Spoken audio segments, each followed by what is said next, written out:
केवल भाव, nothing else.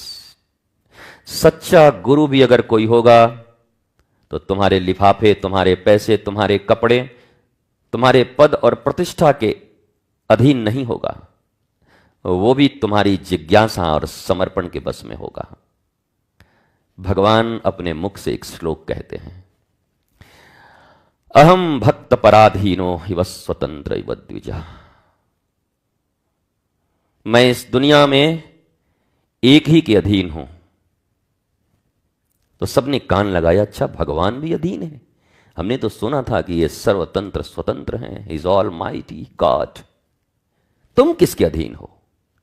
कहा अहम भक्त पराधीन हूं, मैं सिर्फ भक्तों के अधीन हूं। अब ये भक्त की परिभाषा बड़ी कठिन है। तुम्हारी इस चलती दुनिया में भक्त तो बस 2 आने के फोटो खरीद करके अपने घर में लगा दो और कह दो हम तो शिव जी के भक्त हैं। शिव जी बेचारे एक बार घूम गए होंगे कि ये कौन नया भक्त है, हम आज तक नहीं जाने। नीचे से आवाज आई हम शिव जी के भक्त हैं, कौन है? इसका तो कहीं मेरी डायरी में नाम नहीं है, कौन आदमी है ये? पर हम ही घोषणा करते चल रहे हैं। न ईश्वर कह रहा है न संत कह रहे हैं, हम खुद ही, हम तो राधा रानी के भक्त हैं। नहीं, हमारा अपना तो कृष्ण पर, हम कृष्ण हम के भक्त हैं। हम तो जो राम, हम हनुमान जी के भक्त हैं। हनुमान जी भी चुपचाप बैठे हुए, बोला लंका से लेकर चारों तरफ घूम ही आया, भक्त कहीं नहीं मिला, ये कहां से नया पैदा हुआ? ये हमारा भक्त। हम ही घोषणा कर रहे हैं भक्त होने का। ये तो ऐसी बात हो कि आज खड़े होकर के तुम में से कोई कहे कि मथुरा के डीएम हम हैं, और डीएम फिर आएंगे एसएसपी को लेकर के। कब हुए बेटा, इधर आओ तो। कब हुए मिस्टर नटवरलाल? डीएम तुम कब हुए? वो तो ईश्वर बड़ी कृपा कर रहा है कि तुमको पकड़ नहीं रहा है कि बिना अधिकारी के अधिकारी घोषणा करने की तुम्हारी साहस कैसे हुई? How dare you! तुमने कैसे ये घोषणा कर दी कि तुम उनके भक्त हो?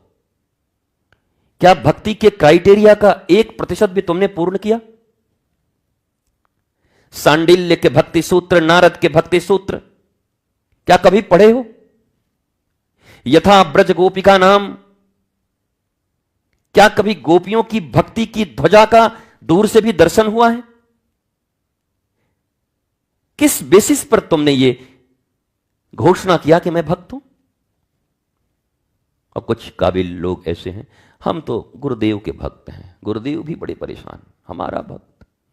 खून चूसने वाले जोंक तो बहुत देखे, ये भक्त कहां से आया? जोंकों की तो कमी नहीं है, ये अचानक भक्त कहां से पैदा हुआ? भक्त शब्द का अर्थ है जुड़ना। भक्त जुड़ गया, जो टूट नहीं सकता। विभक्त शब्द का अर्थ होता है हिंदी में अलग, विभक्त और भक्त। क्या तुम भगवान से जुड़ गए हो? क्या भगवान की परिभाषा जानते हो ईश्वर की? पूर्णमदः पूर्णमिदं, जो पूर्ण है। एक बूंद अगर सागर से मिल जाए तो फिर कोई मिट्टी, कोई पंछी, कोई हवा उस बूंद को सुखा नहीं सकती, क्योंकि अब वो बिंदु बिंदु नहीं है, अब वो सिंधु बन गई है। एक बिंदु तब तक सूख सकती थी जब तक सिंधु से बाहर थी। एक आदमी तब तक दुखी है, हैरान है, परेशान है, जब तक वो स्वयं को ईश्वर से अलग मानता है। बिंदु के रूप में है, अंश के रूप में।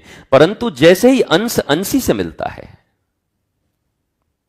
अंश की दौड़ सदा अंशी की ओर होती है। तुम सोचते हो ना कि मेरा मन क्यों नहीं लगता, मेरा मन इतना बेचैन क्यों है, मेरा मन इतना क्यों चंचल रहता है? उसका कारण समझते हो?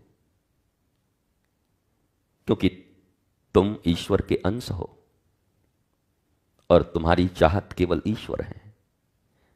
तुम जब तक इस संसार में लोगों तक, संसाधनों तक घूम रहे हो, तुम्हारा मन कहीं नहीं लगेगा। मर्सिडीज लाओ 12 दिन, फरारी लाओ 14 दिन, दुनिया की कोई भी वस्तु लाओ 12 दिन, 13 दिन, 14 दिन, मन उबता है तितली की तरह, फिर कहीं और उठता है। कभी सोचा कि ये मन बैठेगा कहां?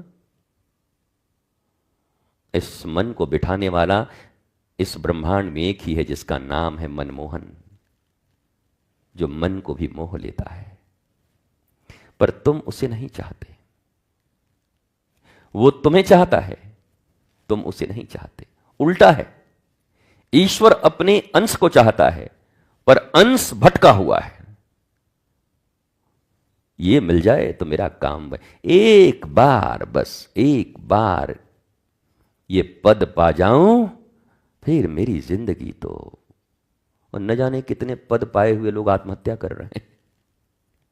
एक बार अगर मैं डॉक्टर बन गया तो फिर मेरा रुतबा देखना। रोज जाकर आरटीआई डालो और आरटीआई में निकल के आएगा रोज डॉक्टर अपने आप को गोलियां मार रहे हैं, सुसाइड कर रहे हैं डॉक्टर। अरे एमबीबीएस, आईआईटीएन, आईएएस, आईपीएस, जिनको तुम बहुत पावरफुल समझते हो, धनवान, बॉलीवुड में जाना और बॉलीवुड में हीरो बनना, हीरोइन बनना सपना होता है भारतीयों का। अब तो नहीं है, अब सनातन की एक बयार है, हर बच्चा भारत मां की सेवा करना चाहता है और हर बच्चा भारत का अब सनातनी होने पर गौरव करता है। लेकिन एक वक्त भी ऐसा था और आज भी है, ऐसा नहीं है मुंबई के प्रति आकर्षण नहीं है, पर उसी मुंबई में कभी सुशांत सिंह को देखते हो, कभी दिव्या भारती को देखते हो। चलो आज की बात छोड़ो, मीना कुमारी को तो जानते होगे, मधुबाला को जानते होगे, तुम्हारे दादाजी देखते होंगे, पूछना उनसे अगर होंगे तो कि दादाजी मधुबाला को जानते हो? बोला हाँ एक फिल्म तो देखी थी। मीना कुमारी को जानते? बोला हाँ एक दो फिल्म तो देखी थी हमने मीना कुमारी की। उनके जीवन कितने कष्टकारी थे तुमको पता है? तड़प तड़प के बिस्तरों पे मरी थी। जब जलवा था तब जलवा था, जब जल रहे थे तो कोई न था, खत्म। इशारे बहुत होते हैं, समझना तुम्हें है। मैं पुनः कहता हूं, भक्ति के सार सिद्धांत को जानो किसी सद्गुरु से।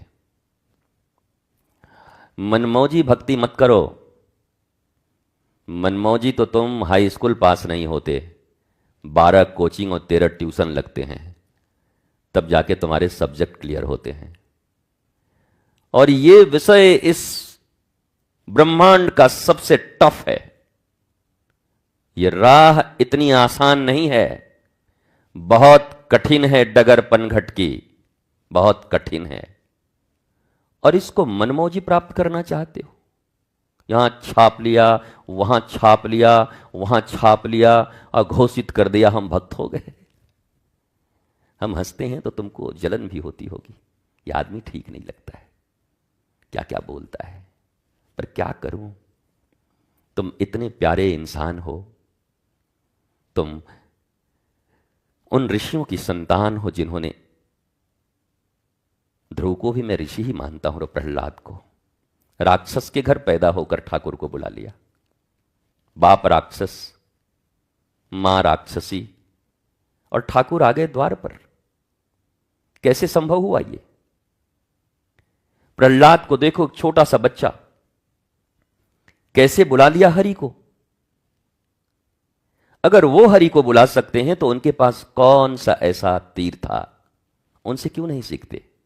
केवल समर्पण। छोटा सा बालक प्रहलाद, छोटा सा बालक ध्रुव। बोले तुम्हारे पास क्या है, तुम क्या जानते हो? बोला कुछ जानते नहीं, मां ने कहा है कि अब तुझे परमपिता को प्राप्त करना है, और गुरुदेव नारद ने मुझे मंत्र दिया है, और मुझे पक्का विश्वास है कि अब मैं भगवान को पा करके ही रहूंगा। और वो पाए। जितनी लगन पैसे के लिए है, उससे ज्यादा लगन ईश्वर की होगी तभी पाओगे। ये बात डायरी में नोट कर लो, मरने के समय एक बार याद कर लेना कि वृंदावन गए थे, एक बाबा बैठ के बहुत डांटा था और कहा था जितनी लगन पैसे के लिए है, जितनी लगन अन्य चीजों के लिए है, उससे ज्यादा लगन जब ईश्वर के लिए होगा तो ईश्वर तुम्हें मिलेगा। जब वो देखेगा इसने मेरे तो गिरधर गोपाल दूसरो न कोई नहीं है मेरा, केवल एक शर्त है, एक शर्त, इसे पूर्ण करो। पर आप और हम मंदिर भी जाते हैं तो ईश्वर के लिए नहीं जाते। दुर्योधन कृष्ण के पास गया, सेना मांग ले आया। अर्जुन गए और कृष्ण मांग ले आए। महाभारत का युद्ध इस बात का प्रमाण है, जिसने कृष्ण से मांगा कोई न बचा, जिसने कृष्ण को मांग लिया किसी का बाल बांका न हुआ। ये बात तुम्हें समझ क्यों नहीं आती? तुम क्यों कृष्ण से मांगने पर पड़े हो? तुम क्यों नहीं कृष्ण को मांगते हो? क्या कभी ऐसा हुआ कि उन्हीं के मंदिर में खड़े होकर कहो, प्रभु सिर्फ आप चाहिए मुझे? ठाकुर भी हजारों लाखों की भीड़ में बांके बिहारी भी चौंक जाएगा, अरे कौन है ये भाई, इतनी भीड़ लगी है यहां से वहां तक, यूं वहां कर रहे हैं लोग, इतने लोग, अरे ये कौन आया? जो पिछले 2 साल से मैं इंतजार कर रहा था कोई ऐसा है, कोई नहीं मिलता। सबकी चाहत है। बोलते बोलते भी, ये बोल के भी मुंह से निकल ही जाता है, अब प्रभु आपके से न मांगू तो किससे मांगू, जरा देख लीजिएगा। ठाकुर जी कहते आ गए अपनी औकात पे। वो कितना भी कोई समझा के भेजे, फिर ही बोलते बोलते कहेगा पता नहीं फिर कब आएंगे। ठाकुर जी नौकरिया देख लीजिएगा, वो जो वो काम है उसका पूरा हो जाए, एक बार आपकी कृपा बस बस। ठाकुर जी इस हम कह नहीं रहे हैं, लेकिन मतलब मन का भाव, आप तो अंतर्यामी हैं, मतलब समझ रहे होंगे ना। ठाकुर जी बोल रहे हैं हम तो अंतर्यामी हैं, तुम्हारे बाप का भी हाल जानते हैं, तुम चिंता क्यों करते हो? पर क्या कभी विशुद्ध हृदय से कभी गुरु के द्वार पर गए और गुरु से कहे, हे गुरुदेव मुझे कुछ नहीं चाहिए, केवल आपका प्रेम, आप मेरे हो। ये भाव कितने लोग प्रकट करते हैं इस पृथ्वी पर? से चाहिए, वो जिस दिन चाहिए, और ये बड़ा सहज भी है। कोई मैया किसी भी दिन कर सकती है, ठाकुर जी को अपना बना सकती है। कोई भाई किसी भी दिन बना सकता है, क्योंकि ठाकुर जी को बात तो एक ही बार लगती है धक्क से, अच्छा ऐसा कह रहा है। और कहते कहते शायद तुम्हारा ऐसा हृदय भी बन जाए। मांगते मांगते मंगे बन गए हैं, और ये कहते कहते भक्त भी बन जाएंगे। सोचने से ही तो शुरुआत होती है। विचार ही मनुष्य को आज डिप्रेशन में डाला है, और विचार से ही मनुष्य हनुमान जी की तरह आनंदित होकर रह रहा है। तो ये विचार अंदर पैदा करो मेरे प्यारे बच्चों। जब भी ईश्वर के द्वार जाओ, जब भी गुरु के द्वार जाओ, मैं तो कहूं माता पिता के पास भी जाओ तो यही कहो, आप मेरे रहें सदा,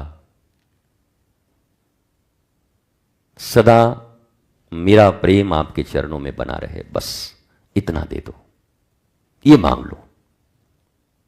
इसमें वो मदद करेंगे तुम्हारी।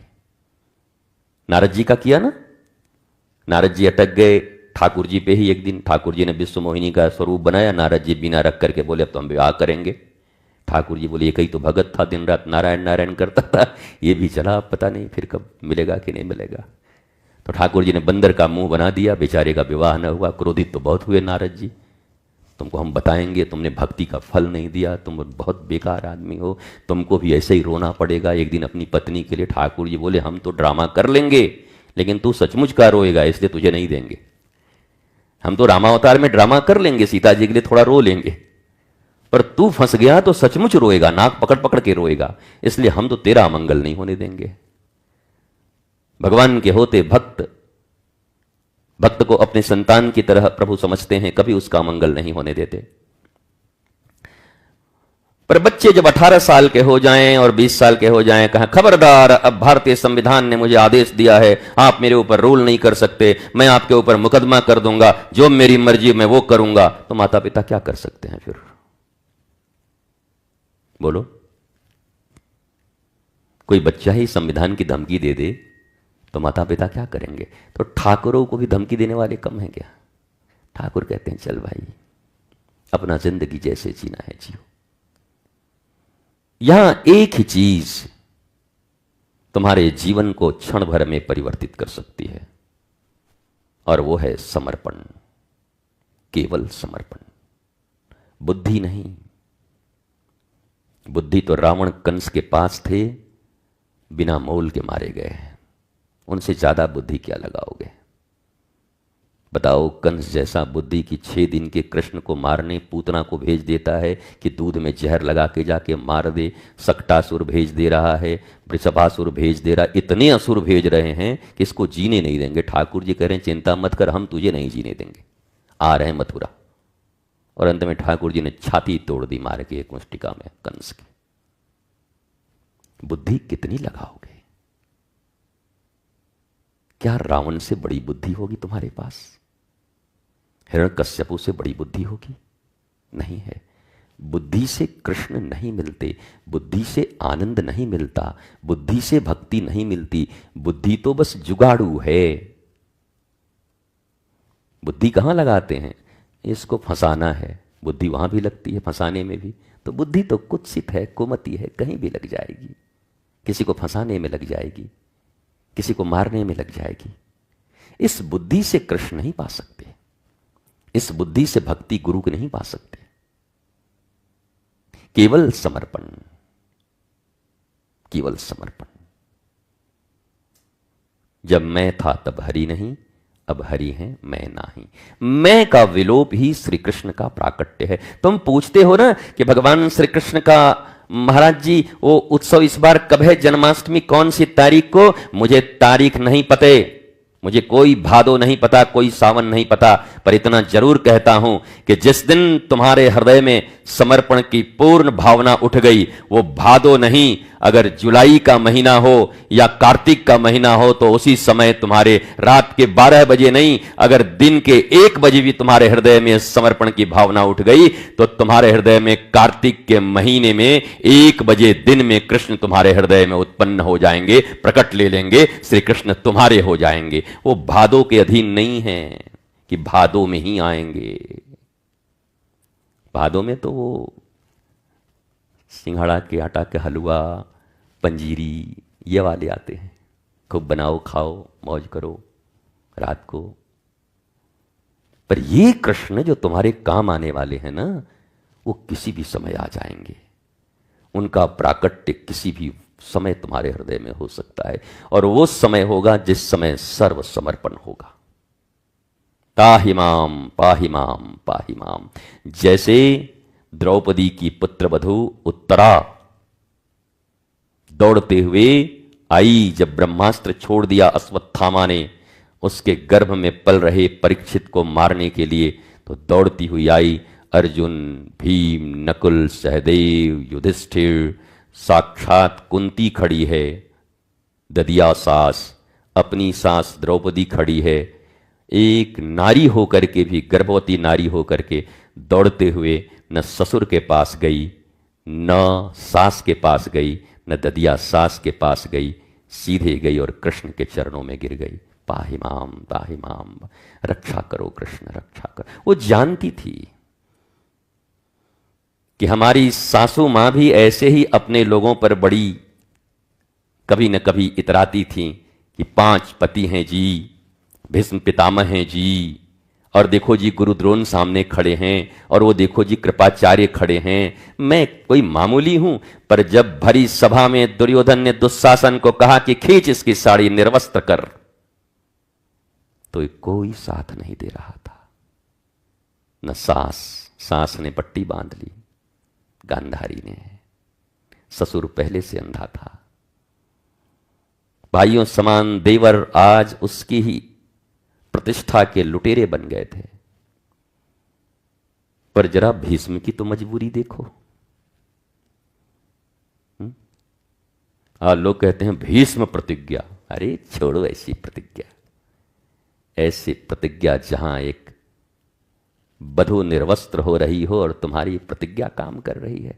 बस इसी को देख के कृष्ण ने कहा था तुझे भी मारूंगा भीष्म, तुझे भी नहीं छोड़ूंगा। तूने मेरी भक्ति थोड़ी तो जरूर की, पर आज एक बधू की रक्षा न कर पाया तू अपने ही घर में। प्रतिज्ञा प्यारी हो गई और फिर एक एक को मरवाया श्री कृष्ण ने। सब में छल लगाए भगवान ने, बोला इसको छल से मार, शिखंडी लगा इसको मार, इसका रथ फंसा है, मार इसको अभी। ये अधर्म युद्ध है। भगवान बोले चुप कर, अधर्म युद्ध है। सारे अधर्मी यहां खड़े हैं, न द्रौपदी को देखा, न अभिमन्यु को देखा, ये हमें धर्म सिखा रहे हैं। ये जितने कुकर्मी लोग हैं ना, बाद में धर्म सिखाते हैं, अपने जीवन भर अधर्म करते हैं, और तुम जब कुछ करोगे धर्म ऐसा नहीं कहता। अरे भैया, तू कब धर्म मानता है? तू तो विधर्मी है खुद। और इसलिए भीष्म की भी इच्छा मृत्यु वरदान थी, लेकिन भगवान ने कहा तेरे वरदान के बाद भी तुम्हें जाना होगा भीष्म, क्योंकि तुमने पाप बहुत किए हैं। ये वचन इतने प्यारे नहीं होने चाहिए कि वर्तमान में देश लुट जाए, राष्ट्र लुट जाए, संस्कृति मिट जाए, धर्म नष्ट हो जाए और हम वचन में बंधे रहें कि हमारा तो वचन है। ऐसा वचन किस काम का?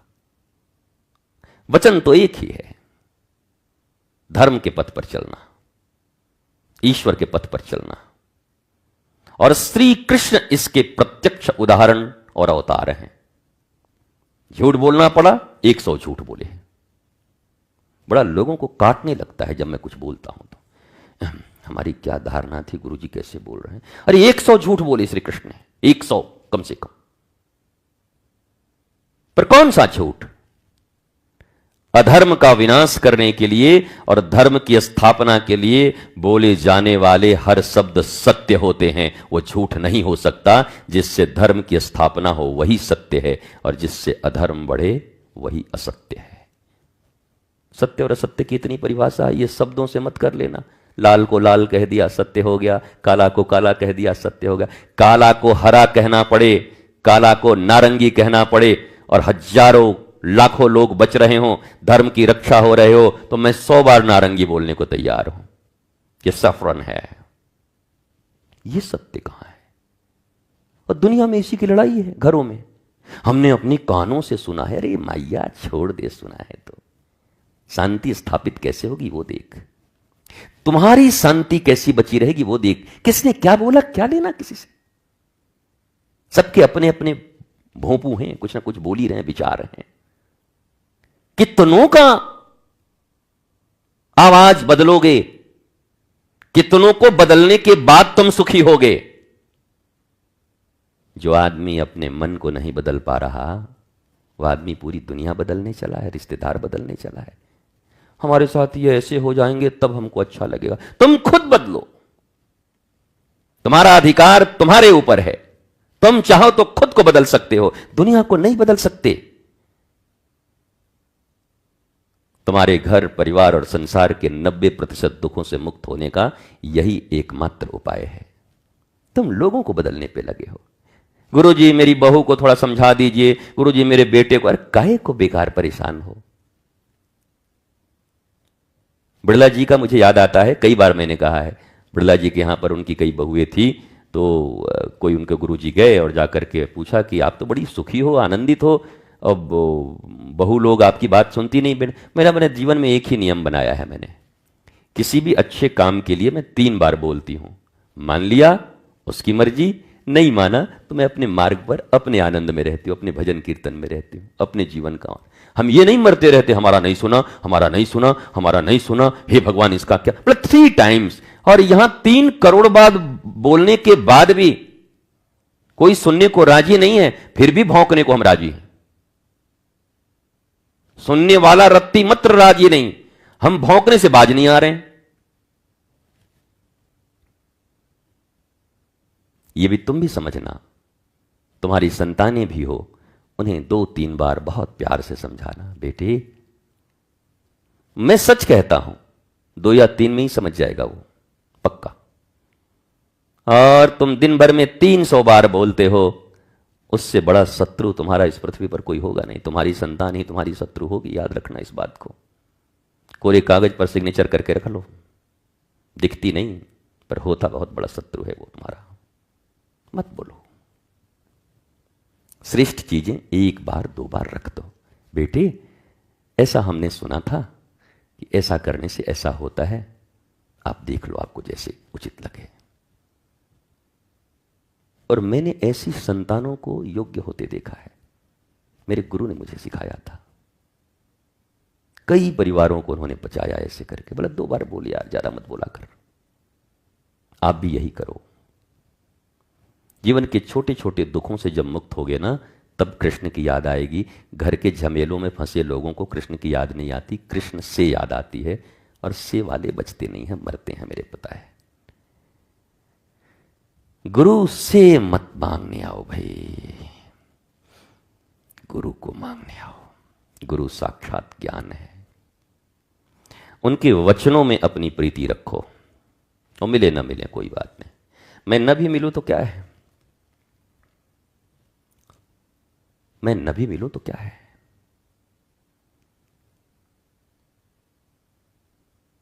कृष्ण हमारे सामने खड़े दिखाई नहीं पड़ रहे हैं, पर गीता आज भी पूरी दुनिया में गूंज रही है। उनकी गीता से बड़े बड़े शोक नष्ट हो रहे हैं। वाणी गुरु नहीं है, डोंट वरी। मिले तो बड़ी अच्छी बात है, साहचर्य मिले तो बड़ी अच्छी बात है, न मिले तो उनकी वाणी सामने रह के भी क्या करोगे।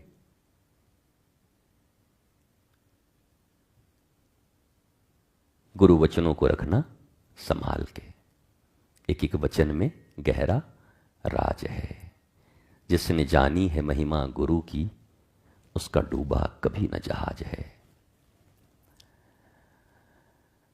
ये भजन गाते रहिए, मस्त रहिए, प्रसन्न रहिए, स्वस्थ रहिए। और वृंदावन धाम जो भी लोग आते हैं, तो यहाँ पर कई नंबर हैं आश्रम के, 1-2 नंबर, 30-30, 60-60 ऐसे कुछ नंबर हैं। उठते होंगे तो फ़ोन कर लिया करिए, वार्ता कर लिया करिए। हम अभी आश्रम में हैं, पर गारंटी नहीं है कब तक है। और मैं रोज इसलिए कह रहा हूं, मैं अपॉइंटमेंट देता नहीं। मिल गए तुम्हारी मर्जी, नहीं मिले तो जहां है मोबाइल खोल के बोला आज क्या बोली जरा सुने। वाणी तो अमर है, हर जगह है। साइंस इतना डेवलप किया है, किसके लिए? सिर्फ अफवाह फैलाने के लिए, मनोरंजन के लिए या मनोमंथन के लिए? कभी इसको भी खोल लिया करो, आज क्या बोले, आज क्या चर्चा हुई। वैसे वृंदावन में रहने पर मेरी पूरी प्रयास होती है कि संध्या को इस समय आरती के पश्चात मैं आधे घंटे, 45 मिनट, 1 घंटे तक भगवान की कुछ चर्चा करूं और आपसे मिलूं, आपका दर्शन करूं। यह सहज ही संभव है, इसके लिए किसी पैरवी की जरूरत नहीं, इसके लिए किसी की जेब भरने की जरूरत नहीं है। सब फ्रॉड होंगे जो जेब में पैसे लेंगे, बेच देंगे हमको। सहज हूं, आप सहजता से आइए, सहजता से उपलब्ध हैं, किसी का साथ लेने की जरूरत नहीं है। ऐसे ही उपलब्ध हैं 8 से 8:30, 9 तक, सबके लिए है। अब पैरवी और पैसे से तो हमको 100 करोड़ में भी नहीं खरीद सकते, और तोप लगा के मारोगे तब भी हम नहीं मिलने वाले, हो ही नहीं सकता। तो इसी सहजता के साथ आप आइए। दूसरा, फिर किसी भी प्रकार के धन का कलेक्शन, इससे हमारा कोई वास्ता नहीं है। मैं जिंदा हूं और अब तक शर्मिंदा नहीं हूं, क्योंकि शान से जिंदा हूं, गुरु की कृपा से, अपने गुरु की कृपा से। इसलिए अगर कोई मुझे बेचता है तो बेचने वाला समझे और खरीदने वाला समझे। अब दुनिया में तो ऐसे बहुत हैं, माल है ही नहीं, बेच दी, दुकान में माल ही नहीं, बेच दी उसको। उनके पकड़ में तो मैं ऐसे भी नहीं हूं, ऐसे लोग मुझे बेचेंगे भी क्या? यह आश्रम आपका है, यहां जो कुछ भी है यह सनातन धर्म की संपत्ति है। लोग कहते हैं ना कि हम मकान बदलते हैं, जमीन बदलते हैं, पर बात तो उल्टी है। हमने जीवन भर जमीनों को मालिक बदलते हुए देखा है और मकानों को मालिक बदलते हुए देखा है। कोई मकान किसी मालिक को 100 साल से ज़्यादा बर्दाश्त नहीं करती, बदल देती है अपने मालिक को। बोला तो निकल, अब तेरा काम खत्म, अब मेरा मालिक कोई और होगा। तुम नहीं बदलते, तो हम भी इसके मालिक नहीं हैं। कुछ दिन के लिए किशोरी जी के आंगन में हमें भी बैठने का अवसर मिला है। जब तक हैं, आह्लादित हैं, किशोरी जी के एक एक कण का उनके कृपा की छांव में श्री कृष्ण प्रेम का रसास्वादन कर रहे हैं। इसलिए आश्रम, ये भूमि, ये संपत्ति, ये सब सनातन धर्म की संपत्ति है, भारत के सरकार की संपत्ति है। यहां किसी प्रकार का बंदर बांट लेना देना कुछ है ही नहीं। मैं बदल जाऊंगा कुछ वर्षों के बाद, कोई और आएगा, प्रस्थान यही होगा, ठाकुर यही होंगे, कीर्तन यही होगा, नाम हरे कृष्णा श्री राधा। हमारे जैसे कितने आएंगे, बदलेंगे। इसलिए इस विषय में आप भी बड़े क्लियर रहा करें। और मैं तो कहूं यह आपकी ही संपत्ति है, श्री कृष्ण के आप भी तो हैं। कहीं एक पान पराग की पुड़िया खा करके फेंकने वाले मिल जाएं तो आप उठा के फेंकने वाले भी मिल जाओ कि राम राम, यहां भी पान पराग मुंह में भर के चल रहे हैं, तो आप पुड़िया उठा के फेंक दो, इसकी सफाई कर दो। आपका आश्रम।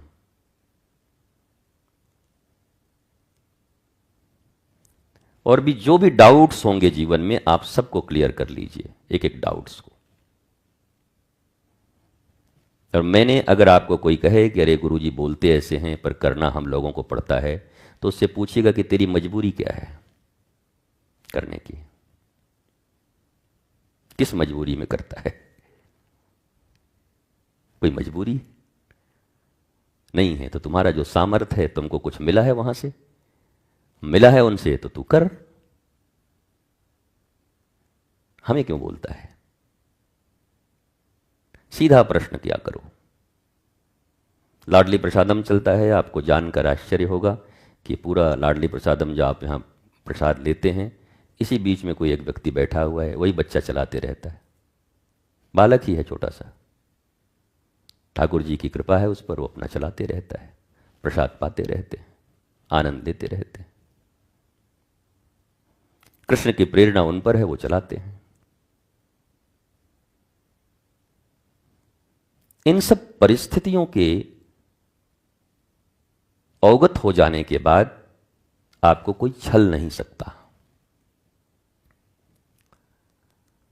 और मैं नहीं चाहता कि श्री कृष्ण के इस द्वार पर आने के बाद आप छले जाओ, बल्कि ये चाहता हूं कि आज तक जहां जहां छले गए हो, उस छल से मुक्त होकर श्री कृष्ण के प्रेम और कृपा के बल से बलवान होकर के यहां से जाओ, आनंदम धाम से राधा रानी की कृपा प्राप्त करके जाओ।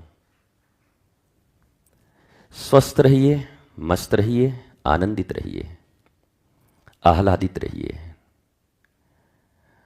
आपके कई सवाल यहीं से उत्तर दे दिए जाते हैं। और जब जब, ऐसा नहीं कि कभी किसी से नहीं मिलता, इच्छा होती है तो बैठता हूं, फिर मिल भी लेते हैं, आओ भाई तू, हाँ भाई कहाँ से आए, पर वो सब मौज है। वो सरकारी बाबू की तरह नहीं है कि मुझे 10 से 4 बैठना है।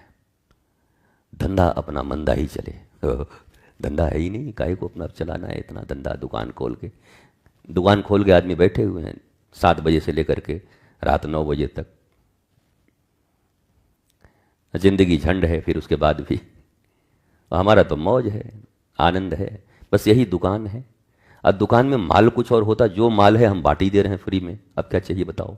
एक संत के पास उनकी अनुभूति, उनकी भक्ति और ईश्वर की वाणी ही उनका सबसे बड़ा धन होता है। वो तो मैं ऐसे ही बांट दे रहा हूं बिना माल पानी के, तो अब काहे को माल पानी लगाओगे यहां पर, बताओ। माल पानी जहां लगे वहां लगाइए, जहां इच्छा हो, जहां जिसको जरूरत हो वहां दीजिए। पुनः एक लाइन साथ में गाते हुए आज के इस अवसर प्राप्त सत्संग सभा को यहीं विश्राम देंगे। गुरु वचनों को रखना संभाल के, एक एक वचन में गहरा राज है। जिसने जानी है महिमा गुरु की, उसको डूबा कभी ना जहाज। बीज पड़े और अंकुर न फूटे, ऐसा कभी नहीं हो सकता। कर्म करे और फल ना भोगे, ऐसा कभी नहीं हो सकता।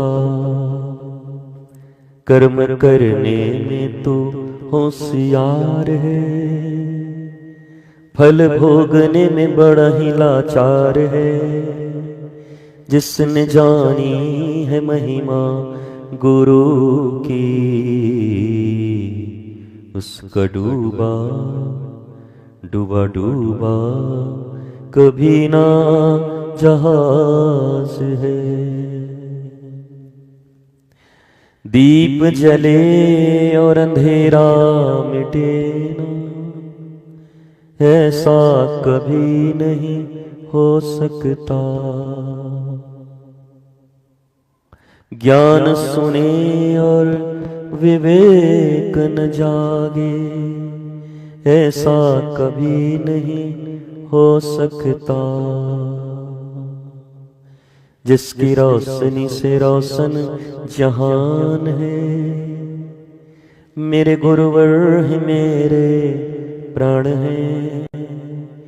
जिसने जानी है महिमा गुरु की, उसको डूबा डूबा डूबा कभी ना जहाज है। गुरु परिपूर्ण समर्पित तू हो जा, कि धोखा कभी नहीं खा सकता। लक्ष्मण रेखा गुरुवाणी की हो तो, गुरु आज्ञा की हो तो, सत्संग की हो तो, दुख रूपी रावण कभी नहीं आ सकता। अब तो होता ये हर पल आभास है, मेरे गुरुवर सदा ही मेरे साथ हैं। जिसने जानी है महिमा गुरु की, उसको डूबा कभी ना जहाज है। ठोकर लगे और सद्गुरु ना संभाले, ऐसा कभी नहीं हो सकता।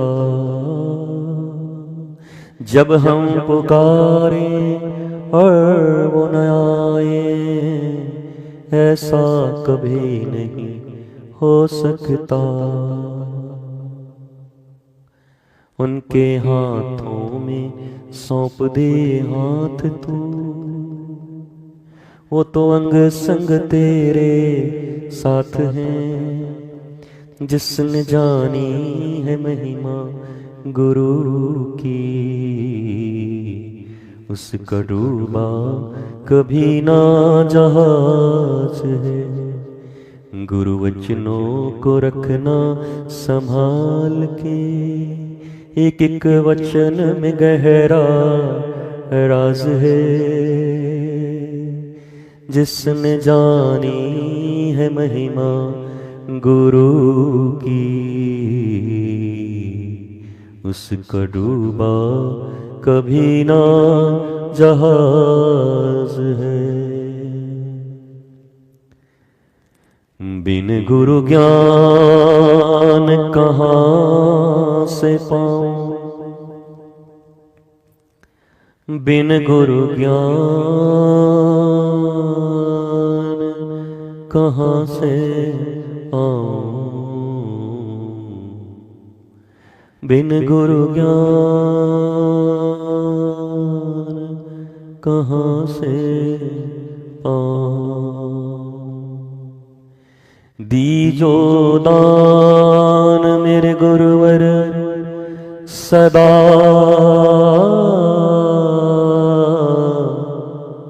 हरि गुरु गुण गाऊं,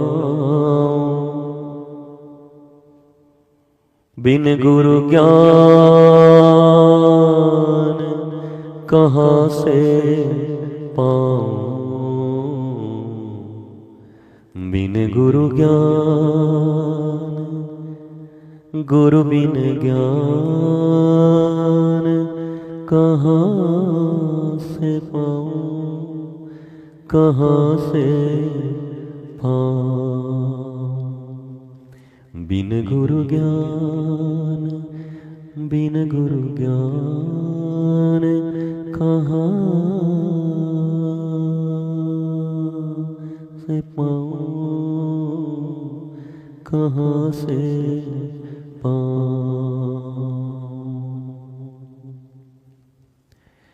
चाहे लाखों कोड़े मारो, पर हरि का नाम पुकारो। जहाँ ले चलोगे वहीं हम चलेंगे, कि जो तुम कहोगे वही हम करेंगे। जहाँ नाथ रख लोगे वहीं हम रहेंगे।